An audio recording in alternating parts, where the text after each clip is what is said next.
Hey guys, man, it is good to be with you.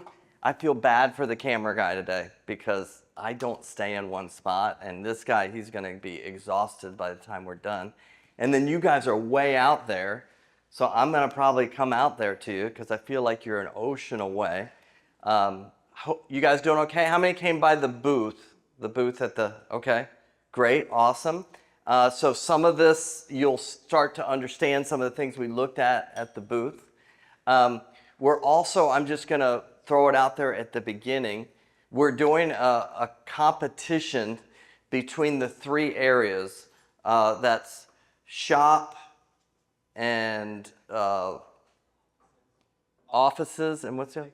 And pit crew. Wow, I should know that, right? Okay.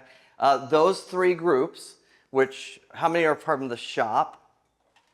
Okay, pit crew, not represented. Office, okay, office. Okay, so we're gonna use a percentage formula since the volumes, good to see you, John. I see you there, awesome.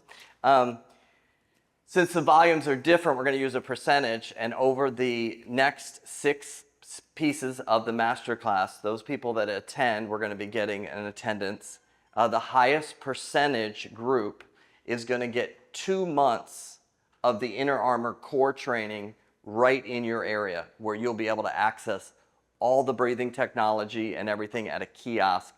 Same stuff we use at the 49ers today. As they start the day, the preseason starting, they'll all be in there breathing and learning how to get their heart working well and getting their brain working. So that's going on. So make sure as we go through the 6 parts, we're going to be starting right now with a general overview of the brain. Does everybody have their brain? Did everybody bring your brain? Anybody forget your brain today? Okay, we got that's nice. The camera guy forgot his brain, okay. We all have our brain, which is actually your greatest asset. But before talking about that, where we're going to spend most of our time today, let's talk about the things that we would like to see different. So I just threw a few things up here. Common behaviors or emotions that people want to change. So I'm gonna throw a few up here, and then if I've missed 1 or 2 that you think should be up there, let me know, okay? But let's put these 15 up here. Focus, sleep, people like to see their sleep better. Confidence, be more confident. Less anxiety, mood, issues, be more disciplined, better memory. I'm getting up there, okay? So I'm kind of wondering, I want my memory to be strong, okay? Maybe some of you want that as well, because you'd hate to do all this work and retire and not have a brain that works, right? So we want the memory to work. Procrastination, productivity. You don't want your procrastination to get better. Let me just point that out. You're trying to get it so that you're not procrastinating as much. Anger or irritability. Patience, communication skills, impulse control, anything else that you think that like people in general, or maybe you, or first of all, let's ask this. Do any of these hit any of you out there that you'd like better? You don't have to say which one it is, okay? You don't have to say, but do any of these like, man, I'd really like to be better in that one that Doc just put up there. Anybody got? Okay, so you got some things you want to be. Anything that I'm missing that you'd like to be better or you would like to see change? Anything that you'd like to see in your life better or change? Nothing? No? You don't have anything else? Okay. Everything's great. You guys got it all, right?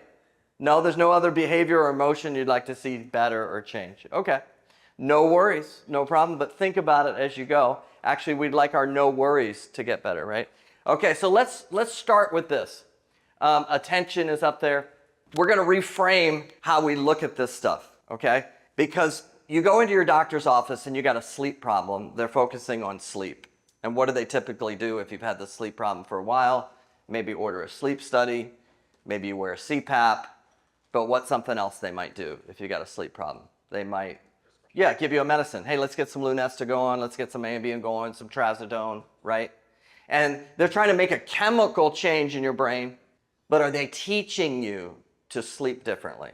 Because your body was, believe it or not, was made to sleep.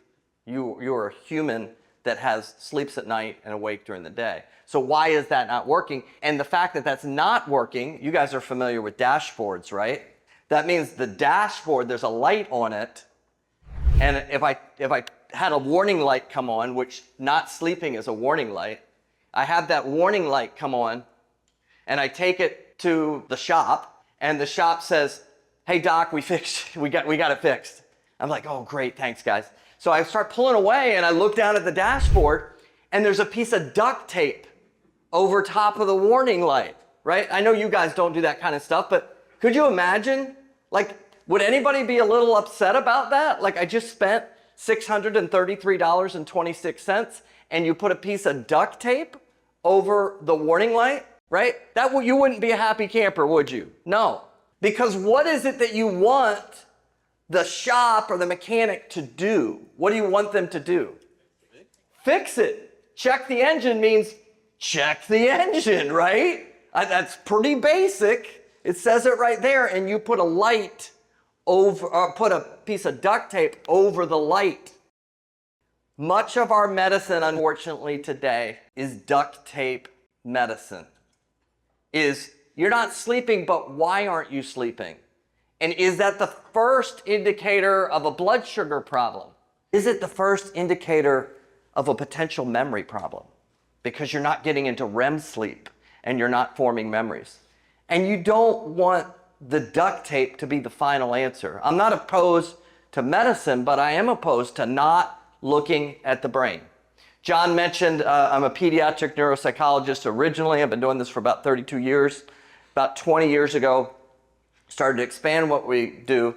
But initially, a big thing that happens with kids is they go into their doctor's office, and in 10 minutes, they get this rare diagnosis because they're impulsive and not focusing. Does anybody know what this rare disorder is called?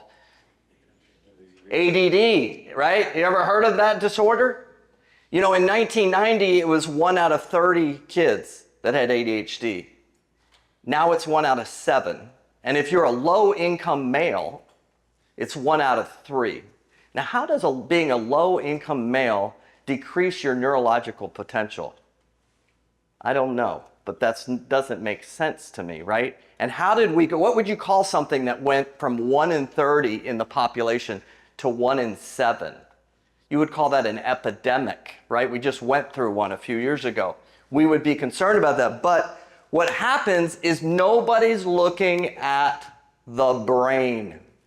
The brain is so important to look at, to understand. Before I chemically alter, I need to look at the brain. Does that make sense?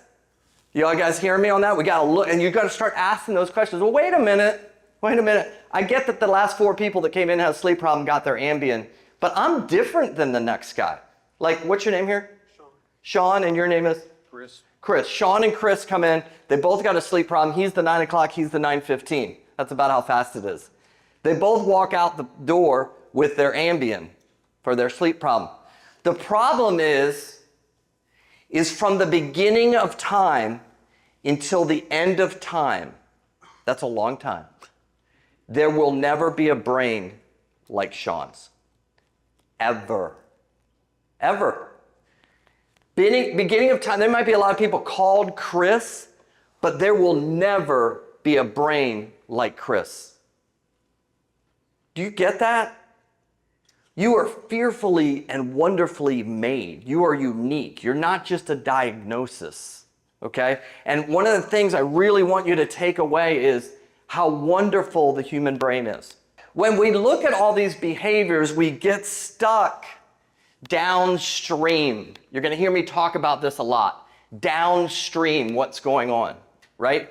And we get so focused on downstream because we can adjust things with a Red Bull, okay? We can adjust things with a tall caramel macchiato, right? We can change things with different chemical alterations or with Ritalin or Prozac or whatever. But we're just looking here. We're not looking up here at the brain. Does that make sense to you guys? We need to look at the brain. So you guys are going to learn more over the next 5 to 6 weeks, maybe in the next 2 times that we meet, about the brain than probably your physician knows, okay? And we work at medical schools, we run entire classes of med students. I'm not opposed to that. I'm just saying most people aren't understanding the nervous system like you guys are going to understand it. And this relates to everything. This can be your performance, okay? Why do you keep shanking that putt, that 6-foot putt, right? Anybody that's ever played golf or a sport where you're under pressure, what happens up here? It starts spinning. It's not that you're not focused, right? You get over focused and you make a mistake. It starts upstream. So we're going to look upstream at the brain. So John's going to help me out. John's over here, and he has a little headset on right now, okay? Do you guys see that headset on John? Okay, and what we're going to do here is while that headset's on him, we're going to actually look. And some of you that came by the booth saw this. This is John. Okay, those are his brain waves right here, 23 to 35. These have to do with how he manages stress. Okay, do you see how they're going up and down? They're not just static. So he has moments where they peak and he might be stressed. Like if I'm going to tell, something about John that he doesn't want me to tell you, okay? Like he might get, oh, golly, a little spike there, right? Because the brain reacted to me saying that, right? Now look at this. This is what I want you to see. This lecture is not about all of these things, but you're going to learn about these things. Look at this right here. This is every brain wave at this area of his brain all wrapped into one electrical signal. You guys probably see electrical signals in different things, like with the cars or at home or whatever, but that's an electrical signal that's running in John's brain. Is that cool? Isn't that cool? Like that's running all the time. Do you guys get that? Like that's like all the time. 24/7. From the time he was born until the time he dies, that electrical signal's running in his brain. All of you have that running through your brain, that electrical signal. And the thing about this electrical signal, okay, is there's nobody ever in all of humanity that will have the same signal that John has. It's unique. And inside of there, I can see the different nuances of what can make him better and what contributes to why he might not be sleeping or why he might not be focusing. Does that make sense to you? Okay? That's where I want to look.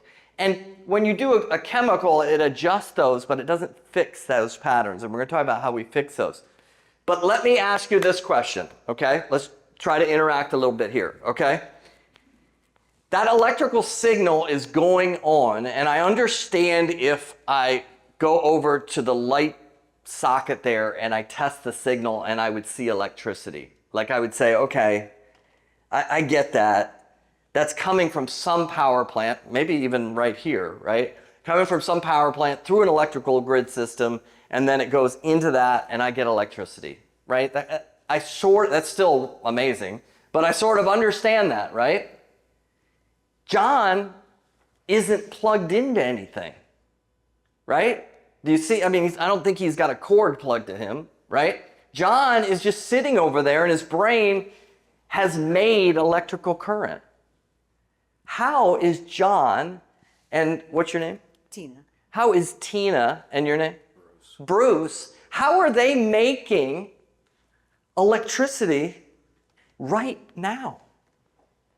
How is John making, he's not connected to the dam over there and we're getting hydroelectric. He's making electricity. How is he doing that? How are all of you doing that? Where are you getting the resource from? I understand coal. I don't really understand it all. Coal, nuclear, hydroelectric. But how is he making electrical current? What does he need? What do all of you need to make electricity? What do you need? What's an element you need? What's something you need? Who said, what's that? Voltage difference. Voltage differences, but somebody said water, right? You need water, right? What about water and electrical current? Like if a wire's down, we don't want to step in a puddle, right? Because it conducts electrical current. But in a human, I want electrical current being conducted, right? So that's why hydration is really important. But that's actually probably only the third most important thing I need to make energy. What is something else you need to make energy besides water? Who said oxygen? Nice. We need oxygen is actually number one. Because see, I can go without water for a little bit. But how long can I go without oxygen? Not very long, right? In a few minutes, if I took oxygen away from you, you would give up everything you have for one more breath, right? You need food, like right here. We need food to make electrical current, but do I need food constantly? No, I could go for days without food, okay? I can't go that long without water, but oxygen, we're talking minutes. The percentage of energy that you make from oxygen is 85%. What? 85% of the energy that John is making is coming from oxygen. Isn't that amazing? There's only a very small percentage that's actually coming from food. And there's only a small percentage coming from your supplement. But most of it's coming from oxygen. It's cool, right? Coming from oxygen. And then the other thing we need, I said number one is oxygen, number three is water, but number two, I think that's even more important than water, and nobody said it yet. What do we need each day to progress to the next day to keep the electrical current going? We need to do something at night. Sleep.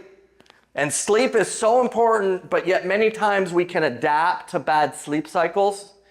And the great thing about a human is we can adapt, but the bad thing about a human is that we adapt, okay? And we think that that's normal, but our energy and our behavior and our downstream things are coming from the brain not resting or sleeping correctly. Sleep is so important. 7 days without sleep, and you will go psychotic. You will lose touch with reality. That's why sleep many times is used as a torture method, right? Because it's so traumatic to the body to be deprived of sleep. And an hour here, an hour there, a couple hours here, a couple hours there, you do that week in and week out, and you're actually creating massive damage and inflammation to the body. Okay? One of the main components to issues with our weight is related to sleep. Okay? So 7 days without sleep, I go psychotic. By day 13, you would be dead. Without sleep. Sleep is so magical. Actually, you guys know, you've heard of Roger Federer, right? Probably one of the greatest athletes ever when you look at his run in how many weeks he was number one in the world, went beyond a year, 2 years, 3 years. It was amazing, right? But he says he just can't play tennis if he hasn't gotten 10 hours of sleep. What? And I've seen this over and over again, working with number one in the world in golf, which I've had the opportunity to, working with number one in the world in tennis, MVP of the NBA. Sleep is the superpower. Learning how to sleep. And that's in 2 lectures from now, okay? We're going to talk about sleep. Okay, let's give John a round of applause for letting us use his brain. Huh? Was that pretty cool? Thanks, John. Thanks. Next time it'll be one of you guys, right? Let's go ahead and get back to here. And let's just test. Let's see how we're doing, okay? Number one resource my brain needs for making energy is what? Oxygen. The number 2 is what? Number 3 and 4 is food, okay? Those things, we need to be thinking about that. And we're going to learn a lot about how oxygen works, okay? So we're working upstream. We talked about the power. We're jumping ahead on these slides. Okay, boom, look at us go. There we go. Oh, not him yet. Okay, let's talk about, now it's going to get interesting. You are going to sound brilliant out there when you leave here, okay? Because you're saying, hey, you're pushing me. You're making my autonomic nervous system get into a sympathetic state, and that's causing my HPA axis to release cortisol, and now I'm going to have problems with my heart, okay? So you're going to learn all this stuff is connected, because you need to know that if you're concerned about anything downstream, okay, is we need to learn how the brain works. So we're going to talk about the software system that allows you to manage the energy. We talked about make, now we're talking about manage. Got that? Let's say it together. Ready? Make, manage. We can do that better. Here we go. Ready? Make, manage. Okay, that was weak. Okay, but we can do better. So the way that we manage our energy. So John doesn't use the same amount of energy all the time. Chris doesn't use the same amount of energy all the time. Sean doesn't use the same amount of energy. Justin doesn't use the same amount of energy. John, you people don't use the same amount of energy all the time. You choose, your nervous system chooses how much energy you're going to use at any given moment. Does that make sense? Like, I don't want to use it all up at once. And you've had situations happen that you feel like you expended all of your energy at once, right? But you have this software system that says, I'm going to regulate this for you. And it's called your autonomic nervous system. Okay, now we are going to say this one together because this one's really important. So you guys you're gonna do it. I know you can, okay? Autonomic nervous system. Let's do it one more time. We got this. Autonomic nervous system. This is so important to your health today and to your health in the future, and who you are as an employee, who you are as a parent, who you are as a spouse, who you are as a person, is understanding how to get your autonomic nervous system in the perfect spot. So what this autonomic nervous system does is so cool, is you got these like 5 things that give you input, and based on those inputs, your nervous system then starts to decide how much energy it's going to use. And it can use a lot of energy and go super, super fast. Or it can use just a little bit of energy and go really, really slow, right? What do you think these 5 things are that give me input from my environment? What are these 5 things called? Ooh, I heard it. I heard the person's not super confident, but they kind of whispered it a little bit. I'm going to encourage you to say it a little bit louder. What are the 5 things that we have? Senses. Boom. What's your name? You've answered a few questions right there. Ed, are you the intelligent, the super intelligent one in this entire group? Definitely no. But you're killing it, Ed. You keep saying stuff I'm like, Ed's got that, right? Or did you get that from somebody else? No. You got that. You got that. Okay. So Ed got the senses. Well, let's help Ed with the senses. Can somebody help Ed? He said it's the 5 senses. He put us in the right category. Somebody give me a sense that we use. Smell. Come on, John. Give it to me, baby. Yes. Okay. You said smell, right? I got one. Somebody give me another one. Touch. Who said touch? Right here, Justin. Yeah, let's do it. Okay. Touch. Smell, touch. I got a third one. Somebody got a third one. We got 3. What's the third? Give me another one. Sight. Who said sight? What's your name? Robin, go. Boom. I like it. Okay. So we got smell, touch, sight. We still got 2 more of these. Do we got it in us, guys? We can find them. What are the other 2? Sound. Who said sound? Ed, you can't say it again. What's that think he's doing? He's like, I'm taking all of them from him. No, somebody else has to say it. What is it? Hearing, sound. Give it to me. Okay, sound. And we've left one on the table. What are we missing? Taste. What's your name? I'm coming all the way through. I'm coming through to you. You said it. JB, yes, we met before, man. Good job. Okay, nice. Huh? What was that funny that we met before? Okay, I don't know. Maybe I said something funny. I'm not too sure. Okay, so these... That's JB's favorite scent. Oh! Come on, let's all... We must be a kind group in here, right? Yeah, maybe one of the behaviors was kindness that I want to improve. No, not for JB. Okay, I got you. He did. So taste. So we use these 5 senses, guys. You have these. You have these 5 senses in you, and they're taking information from the environment, right? And it goes to the brain, and the brain has all these neurons and connections in there, right? they're called, these neurons, when you were still inside your mother, you were making 250,000 neurons a minute. 250,000 things a minute of these neurons, to the point that you've made billions and billions. And they form all these connections, and it's estimated that in your brain, in JB's brain, to manage the taste, he has over a quadrillion neurons, more neuronal connections than there are stars in the entire universe in his brain.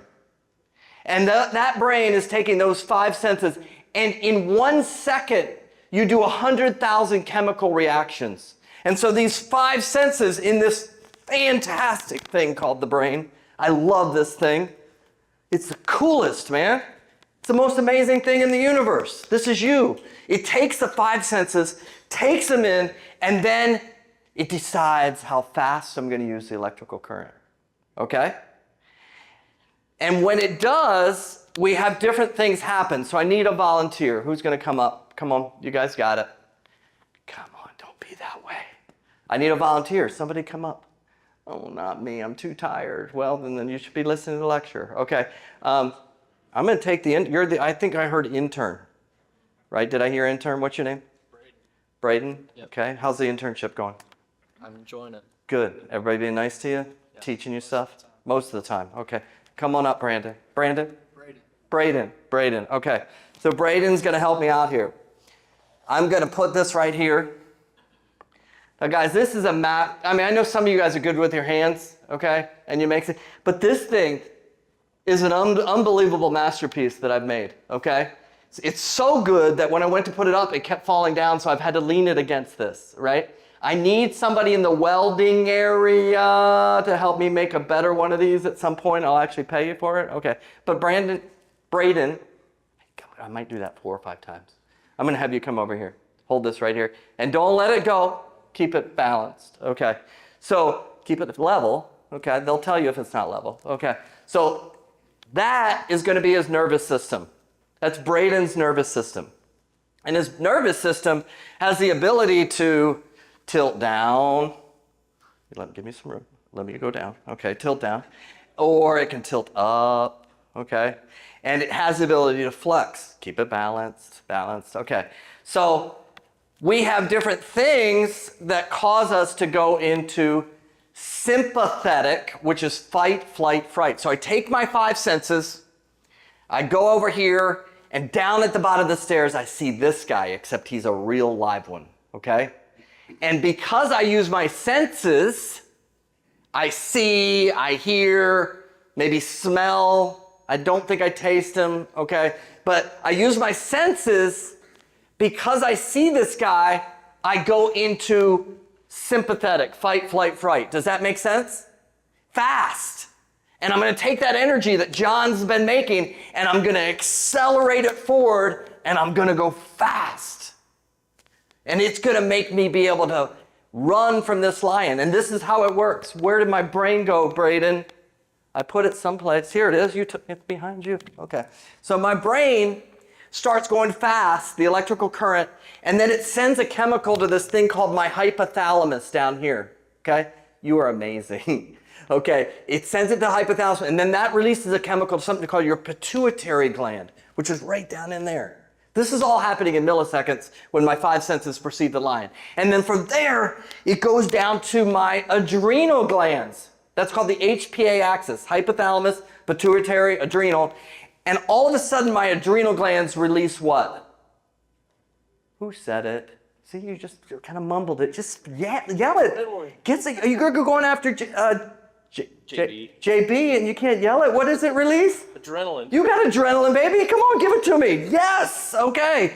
It releases adrenaline, and adrenaline does something amazing in your body. Okay. It takes every cell that needs 3 channels of sugar to function, and it says, at this moment in time, we're going to take in 9 channels of sugar. That's the sole purpose of the adrenaline, is to make the cells absorb tons of sugar out of your nervous system. So you triple the sugar volume in milliseconds From my 5 senses perceiving and going through the HPA axis, and boom, adrenaline, every cell, top to bottom, takes a ton of sugar in. And why in the heck does my body want me to make a lot of sugar when I see this guy? Why? Come on, you got it. What does sugar give you? Energy. Good, let's go. It gives you energy, right? We could all use maybe a little bit of adrenaline. I don't know. Okay, it gives you energy so I can run from the lion. But that's short-lived because you can't maintain a ton of sugar like that, okay? Now, here's an interesting scenario. Thank you, John. You can go to the next one. So you got this lion, and it moves you forward, and it makes the adrenaline go, and now you can run. But you can't run forever, right? So hopefully you get away from the lion. Okay, so that is the fast speed. Then there's something that I should go very slow for so that I can recover. And that happens in a 24-hour day where John's electrical current, his 5 senses say, no lion, I don't see one. I don't hear one. I don't smell one. I don't taste one. I don't touch one. And so then what does his body do during this point where it goes into parasympathetic? It relaxes, and it relaxes to a point eventually that it will sleep. Sleep is the highest level of parasympathetic that we can be in. I used to ask the question in the lecture, what's the highest level that you can go to that you slow down the most, expecting people to say sleep. And I had some guy on the front row, when you die. I'm like, okay, I guess that is pretty slow when you die, but let's, lift up the mood a little bit, right? So, but during the day, I go into sleep mode. So, let's let that go down a little bit like that, Brady. Boom, I go into sleep mode at night. But what happens when I can't sleep? Am I in parasympathetic or am I more in sympathetic? I'm in sympathetic. I've gone faster, right? Now, what's an interesting thing, and I can't sleep now, and I'm wide awake, and you're like, come on, I want to sleep. I've been waiting all day long. I want to do this, but I'm doing this. Do you see that? Okay? And that's because all of a sudden you start making energy that you shouldn't be making. Okay? Well, get this. In the animal kingdom, it is only the 5 senses, but we're a little bit different. We have this big frontal lobe that can override our senses, okay? That can go beyond the situation. Is this clock correct? 12:15, 12:16? Okay. 12:30 is what we do? Okay, great. Sorry, just checking. We have this thing that can override, which is this frontal lobe, which lets us go into the future and lets us go into the past and go into the present all within seconds. Does anybody remember who your 3rd grade teacher was? Anybody remember? Yeah, there he is again. This guy is high performer. Ed. Who was there's no way you were. Totally serious. Really? Were they teaching, like were you in a one-room schoolhouse back then? Or no, I'm joking. No, who? It was Miss Hunt. Miss Hunt. And I remember her because she pulled me up in front of the class and paddled me. Okay. See, and look what it did. He now answers questions, participates, does a wonderful job, Ed. Let's thank Miss Hunt. Come on, let's thank you, Miss Hunt. Okay. Okay. But get this. I just mentioned 3rd grade. We're all in this room, right? His brain went to the past like that. And that's only a few years ago, I know, okay? But it went to 3rd grade like that. I can't do that to an animal, but a human can. You can go into the past because of your frontal lobe. And where else can you go? Into the future, right? Like things that are created happen, like iPhones and Teslas, and all these things are created because somebody said, what if? And they went into the future. That's what makes us so amazing, is we can go into the past, we can go into the future, we can be in the present, all within milliseconds because we have this huge frontal lobe. Does that make sense to you? A zebra doesn't do that. And there's a great book that if you're a reader or listen to it called Why Zebras Don't Get Ulcers. Interesting title, right? Why zebras don't get ulcers. Which, if anybody had the right out there to go get an ulcer, don't you think it would be a zebra? Like, he's got this guy all around, and he has to live with this guy. They live in the same, like, neighborhood, right? They pay the same HOA fees, these two guys, right? And they're in the same neighborhood together, and he's got to find a way to survive. And what happens for the zebra is he sees the lion. Now we got it. Brain lights up. Hypothalamus, pituitary gland, adrenal glands pump out adrenaline. He gets the sugar, and now he runs. And if he survives, he went in. What state did he go into when he saw the lion? What state? Sympathetic or parasympathetic? Sympathetic. Sympathetic. He went into sympathetic. But when the chase is over, he doesn't stay in sympathetic. You know what he does? He goes down to the watering hole, right? And he's down the watering hole with his baby zebras. And he's not sitting there wondering, when's the lion coming again? He's just like back into parasympathetic. And you know what else? He's not worrying about his 401k, is he? He's not worrying about if, Johnny Zebra here is going to make it into, UNC. Like, he's not worrying about that, right? He's not thinking about that, because he can't. The zebra can't. He can only live in the moment. The problem with most of us is we're not living in the moment. Where are we living? In the future and in the past. And in a way, we're doing this. I said it as a creative thing, but we can also do it as a way that creates anxiety, which is what if? What if this happens? Anybody lay in a bed at night and you're like, what if? What if about my job? What if about my relationship? What if about my kids? What if about my bank account? What if about my memory? What if, right? And we can create that response, and there's no lion. But we create the exact same sympathetic because we get stuck in our what ifs. I have this hole that I love at the golf course I play at, and it's over this body of water. It's a par 3. It's just a great hole, right? But I tend to have so many issues with this hole, even though I could sit out there and I know that my gap wedge is going to go 102 yards. That might be a little weak for some of you, but I know my gap wedge will always go 102 yards. You could have me do 30 of them and it'll go 102. I come up to this hole and it's 102 to clear the water, right? I'm sitting there. This thing's 102. I'll put $100, I'll hit 102. But what happens? I start saying, what if? What if? What if? And I go to hit it, and it goes right into the water. That's never happened to any of you. But that wasn't my behavior of swinging. That was my what ifs. And they were making me go into sympathetic. How about my what abouts? My what abouts? What about the thing that happened for poor Ed when he was in 3rd grade and Mrs. Hunt brought him up and spanked him in front of everybody, right? I mean, he's still dealing with this, okay? But that's his what about that he's kind of dragging. I'm joking about that with Ed. But you guys know, I know some of you had some trauma, some loss, some difficulties that you're dragging around with you, and it's not letting you be in the present.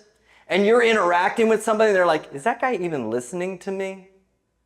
Because your what ifs have you in the future, your what abouts have you in the past. If you go to our website and watch a video that I recently did with Brock Purdy. Do you guys, some of you know who Brock Purdy is, okay? He's a quarterback for the 49ers. And Brock and I are in this interview together, and we're talking about being in the moment and being where your feet are. If anybody's going to have a lot of what ifs, I think an NFL quarterback looking at that line in front of him could have a lot of what ifs, right? He is seeing a lot of lions. And that's the Detroit Lions. No, that wasn't funny at all, okay? But he's seeing those lions, and it's making him get into sympathetic. But he's learned over time to be right where his feet are and to be present, okay? So let's think about this. Here's the autonomic nervous system, and I want to ask you, think for a second, what are the lions in your life? Okay? Just think about that, and maybe later kind of write those down. What are the lions, the what ifs, and the what abouts? See, the problem with this whole cortisol thing, this adrenaline thing, is it's okay if I use it under stress to run from the lion because I'm making adrenaline and I need all that sugar. But if I'm just sitting here, just like you guys, I'm just sitting here, but I'm going, what if? What if? What if? What about? What about? I'm trying to work on something and I can't focus. What if? What about? And my nervous system starts going faster. It doesn't know any different. And it starts taking me into sympathetic, and the same reaction happens. Brain lights up, hypothalamus, pituitary, adrenal glands release adrenaline when I'm sitting here, but now I'm not burning off the sugar. And so 3 things happen. The number 1 cause of obesity and weight gain. And where does it happen? Right at the adrenal glands. Is I'm making this response, this sympathetic response, but it's not related to what's in front of me, okay? Second thing that happens is what would happen, what disease do you think you would develop if your body kept asking for sugar, but eventually couldn't keep up with the sugar? What disease would develop in somebody? Boom. Number 1 cause of type 2 diabetes is an overactive sympathetic response that is forcing you to make more adrenaline and demand more sugar because your autonomic nervous system is out of balance. That is the number 1 cause for type 2 diabetes. It's the number 1 cause for obesity. The third thing, it's the number 1 cause for cardiovascular disease. And fourth, number 1 cause of dementia. Those are those 4 together, heavy hitters. And you're telling me, Doc, if I work on my brain and I can balance my autonomic nervous system, I can prevent these things from happening? Absolutely, 100%, I'm telling you that, okay? Now the problem as we kind of finish up is most of us, our autonomic nervous system has a ton of tilt to it. You see how this, does anybody know? You guys know this. And Ed cannot answer this question, okay? Don't rely on Ed, okay? Do we promise? Ed's not going to answer this question, okay? This right here that this thing is rocking on, what would we call this? What is this called that the seesaw kind of moves on, this thing in the middle? A pivot or a fulcrum? Pivot and fulcrum are good answers, but I'm going to use fulcrum, okay? So the reason this pivots so much is because the fulcrum is very narrow. There's actually a name, I didn't realize this, you guys probably know this, there's something called a razor edge or a knife fulcrum. And that means it's a very narrow, so the thing can balance real quick, it can pivot real quickly. That's a knife fulcrum, very narrow. We don't want to have a knife fulcrum because what happens is I drive to work, somebody cuts me off, and I tilt, right? Or, somebody ticks me off in the office and, they're just having a bad day. But I go into sympathetic and I tilt and I wonder why I can't sleep at night, right? Or something happens, I check my bank account. Oh my gosh, what if? I tilt. I'm tilting to every little thing that comes along. I'm tilting because my autonomic nervous system is on a razor's edge. And I do this so much that now I can't sleep at night. Or what happens is I do this so much that eventually, lift it up, I crash. And during the middle of the day, I'm so tired. I'm falling asleep while Dr. Royer's lecturing, right? Ooh. So my energy's gone because I used up so much of it, right? And I just react to things. I blow my lid, right? I just react. Knife fulcrum. What we're going to learn, and we're going to next time we meet, we're going to learn how to change the narrow fulcrum to what's called a wide fulcrum, okay? Where the base becomes wider. What will happen to tilt? I can't change your life. You will experience stress. We do work with all the Liberty athletes at Liberty University. Every one of their athletes come to our kiosk. And the assistant athletic director, we were interviewing him, and he said, you know what we do? Is we purposely put young adults, athletes under stress. We purposely do that. That's the job of sports, is to put you under stress. You guys are under stress. That's part of your job. I cannot take that away from you, okay? I can help you learn not to get in what ifs and what abouts.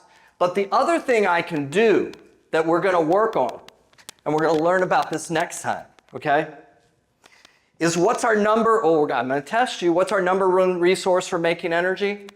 Oxygen. This is a model of how the lungs work, which we're going to learn about next week. I can learn to change how I'm using oxygen, and it will change how I react to the environment. I can learn, this guy right here is your heart. It's the size of the heart. I can learn how to manage my heart, and it will make my focus. And people could be doing chaos around me, and I am laser focused, laser calm, because I've widened. I can't take the Detroit Lions away from you, right? But I can put you in a situation that you can stay calm and focused, or we can learn that.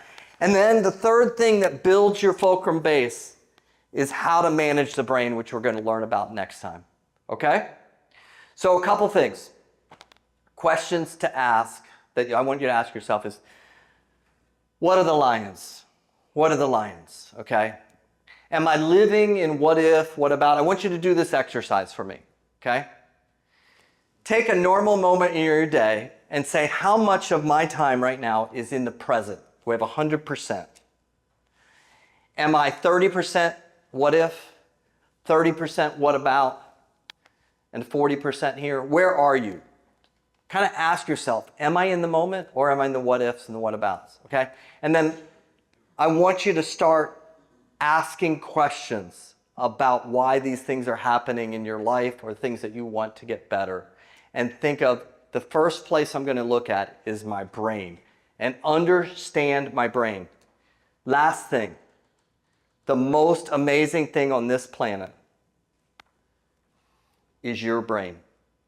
And even on your worst day, it is still absolutely amazing. It keeps you at 98.6 and you don't even think about it. That is mind-boggling. Your brain is amazing, and your brain can be stronger, okay? So those things, let's thank Braden, okay? Great. And let's finish up with a couple logistics. Couple things as we finish up. One, it was just a pleasure being with you guys, okay? And I'm taking Ed to every lecture I do. Ed, I'm on the plane tomorrow to San Francisco. I got a seat next, you got that when I talk to the players in San Fran, you're coming, okay? Look at you go, you're just too good, okay, thanks. But as we move on, next time we meet in August, just a few weeks away, we're gonna do Reclaim Your Focus, okay? I do need you to scan this QR code so we can register you for what your group is doing, so that you can win the 2 months of training to improve your oxygen flow for your area of Joe Gibbs Racing, okay, whichever area you're in. So scan this, answer like 3 or 4 questions, pretty easy, and go from there. The other thing I need is I want to talk about how we're managing oxygen next time. And I don't want to just talk about it theoretically. I want to talk about it about you, okay? So if I could have about 20 people that would give us about 5 minutes at the end over here. We just need to do a 3 or 4 minute exercise with how you're managing oxygen. Your results will be totally anonymous. Nobody will ever see your results. But it's very important for the group to, when I talk about this, it seems so simple about oxygen, but it's very complex. So I really could use 20 to 25 people that will let us look at your oxygen intake through this belt that you're gonna put on. Very easy to do. We will give you your results on it, okay? We just won't give the rest of the group your results. I'll just want to do a scatter graph of where everybody is. So if I could have that at the end, that would be great. And I can't wait to see you in a few weeks. Thanks a lot, guys. This was awesome.